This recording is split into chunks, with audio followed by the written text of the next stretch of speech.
back to Crochet 6 Basics. Today we're going to be talking about puff stitches. There are a few different stitches in crochet that create this kind of texture. I have this blanket that my grandma made, and there's a few different textural stitches here. There's these guys, and I believe these ones are puff stitches. So there's a few different ways to create that kind of texture.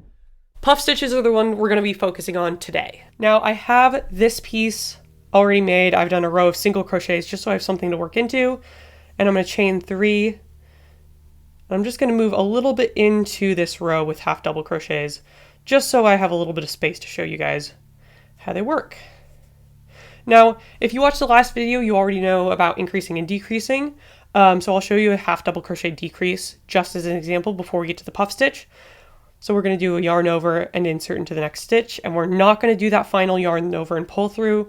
We want to leave this stitch incomplete, but we're going to start our next half double crochet, yarn over, insert, and pull up a loop. So we have 5 stitches on our hook with 2 incomplete half double crochets, and then we're going to yarn over and pull through all of those loops, and that's our half double crochet decrease. So one more time.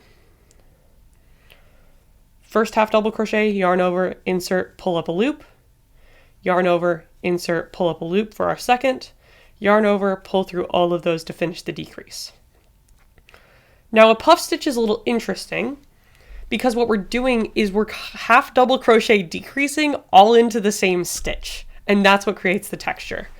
So we're going to yarn over, insert into that stitch, pull up a loop, and just like we would a decrease, we're going to yarn over, but we're going to insert into the same stitch and pull up another loop. We're actually going to do that one more time. So we have 3 incomplete half double crochets on our hook, and that's a total of 7 loops. So this is something where your tension is really important.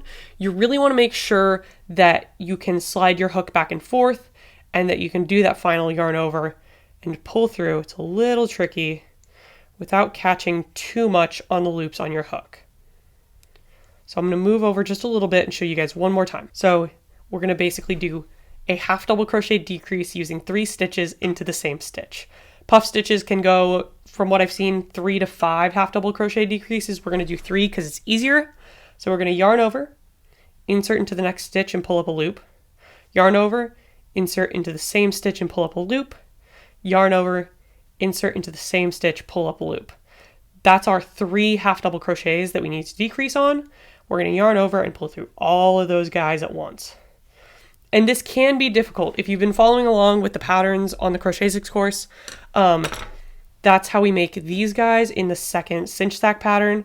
There is an alternative where we just take out the puff stitches and replace them with half double crochets if you are struggling with this, so don't worry if you want to follow the patterns. There is an alternative because I know these are a little bit tricky, but it's good to get some exposure to them just so you can see how these guys are made. The other thing is, you have to work these from like the back side. So technically, if I'm holding my work right now, I'm working on the wrong side of the work. So this is not the side that would be like facing outwards on an afghan or a shirt or a cinch sack or whatever. It's this side. You can see how these are a little bit more elevated and will protrude a little bit more on that side. Especially if I hold it like this, where it's kind of flat, you can see the bumps are on this side of the crocheted fabric and not this side. So that's how we work a puff stitch. Again, there's a couple other different ways to make these sort of like clustery type stitches, but the half double crochet is probably the easiest one to get used to, even if it does have a lot of loops to it. But that's what they end up looking like.